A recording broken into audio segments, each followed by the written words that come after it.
The last place I wanted to be was Frostnipistan. This one's wife. Why our friendship ended. The Mirror reports, this one's wife's first maid of honour reveals why she ended friendship with Star. One of this one's wife's childhood best friends has revealed why she ended her once close relationship with the Duchess of Sussex, describing her as calculated and strategic. This one's wife's once best friend, Ninaki Priddy, was her original maid of honour at her first, though some will say second, wedding in 2011, when this one's wife wed first, some will say second, husband Trevor Engelson. The couple were married for just 3 years, until they split in 2014, with this one's wife later marrying Prince Harry in 2018, in case you'd forgotten that. Now, quite why the Mirror deems it appropriate to bring this matter up years later, I don't know, but there we are. But it provides another opportunity to see the behaviours of this one's wife and to explain them. With a friendship spanning 31 years, with the two women knowing each other and being close since age 2, Priddy has revealed how this one's wife began to become more well-known with her role as Rachel Zane in Suits. She quickly distanced herself from her original friendship circle.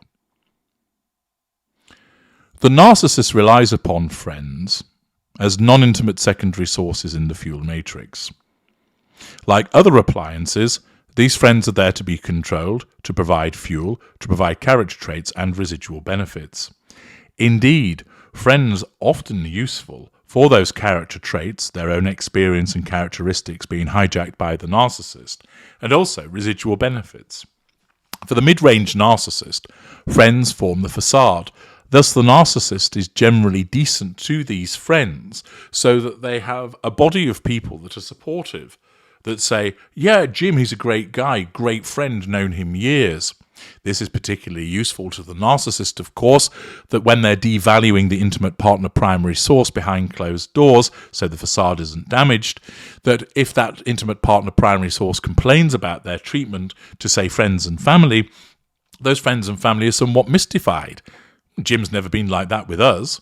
Jim's always been a decent guy. Are you sure he did this? Are you sure that that's what he meant? Perhaps you're reading too much into it. And this is what the victim invariably comes up against. The maintenance of the facade, which is a residual benefit provided by friends, causes people to doubt the victim and, in time, causes them to doubt themselves. This one's wife, like any other narcissist, utilised friends simply because they serve the purpose of the prime aims. But with her, unlike certain other narcissists, she was able to move into different friendship groups as a consequence of her at least perceived elevation in society. Thus, in the way that she's ditched her father because he serves no useful purpose to her any longer, she's done the same with Ninaki Priddy. Priddy served a purpose for a number of years. She was a useful appliance, and then she no longer is. Because this one's wife has no concept of obligation or friendship based upon emotional empathy, she simply casts this long-standing friend to one side as if she were just a discarded wrapper from something that she has been eating.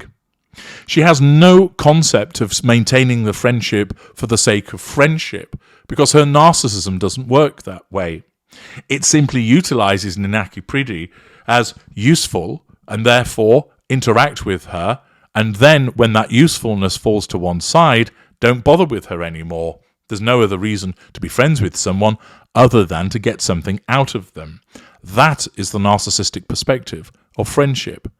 Thus, this one's wife remains friends with her while she proves useful, and then, when she deems herself to move into a different friendship group that she deems as more appropriate, i.e. more useful to her with regard to the prime aims in terms of fame and facade management, etc., Ninaki Priddy finds herself cast to one side. The article continues.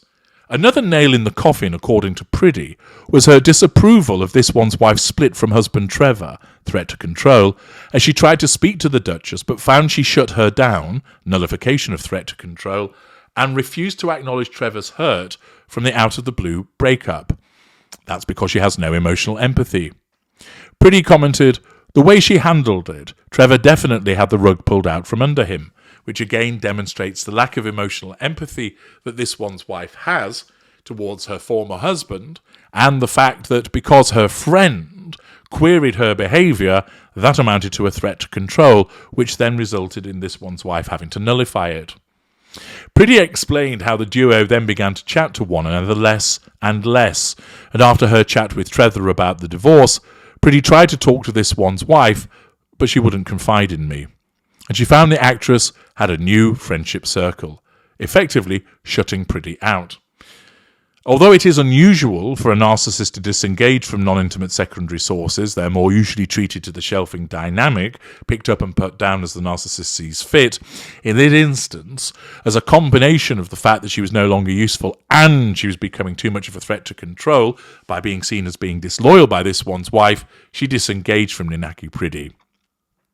She added, "All I can say now is I think this one's wife was calculated, very calculated in the way she handled people and relationships."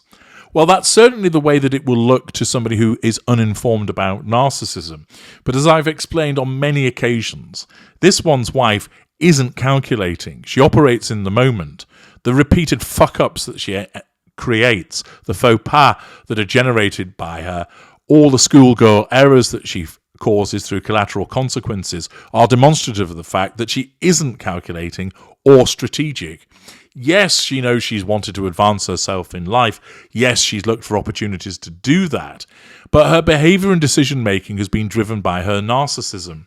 And therefore, it isn't a case of her thinking to herself, "I'll stay friends with Ninaki Priddy for a period of time, now I'll drop her because I've got new friends." She just does it, guided by her narcissism, which deems she's no longer appropriate, therefore you don't need to keep in touch with her.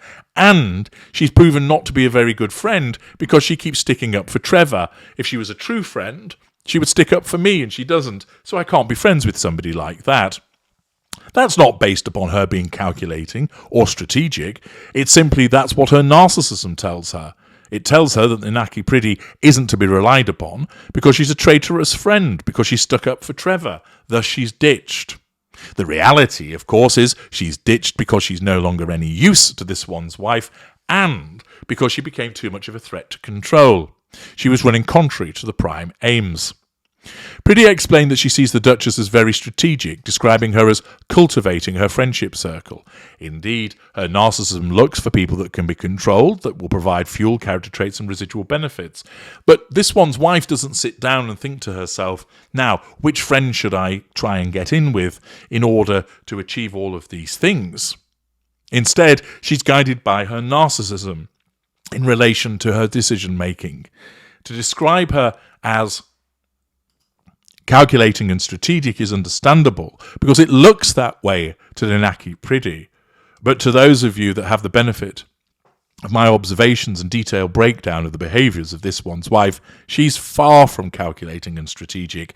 It looks like that, but believe me, in all of the narcissists that I know, her behaviour fits with the unaware, instinctive responses of the middle-range narcissist. Describing the end of their friendship like a death, Priddy revealed she has mourned her once close relationship with the Suits star, as she explained, "Even now, I'll pass by a magazine stand and see a face staring out at me that was such a big part of my life." Which shows a degree of ever-presence that she, the friend who has been disengaged from, still feels a pang of hurt when she sees this one's wife dotted around. I've no idea why the Mirror decided to put this story out at the current time, given that it appertains to events from some time ago, but it does provide me with an opportunity to explain more to you about the dynamic between the narcissist and non-intimate secondary sources. I'm H.G. Tudor. Thank you for listening.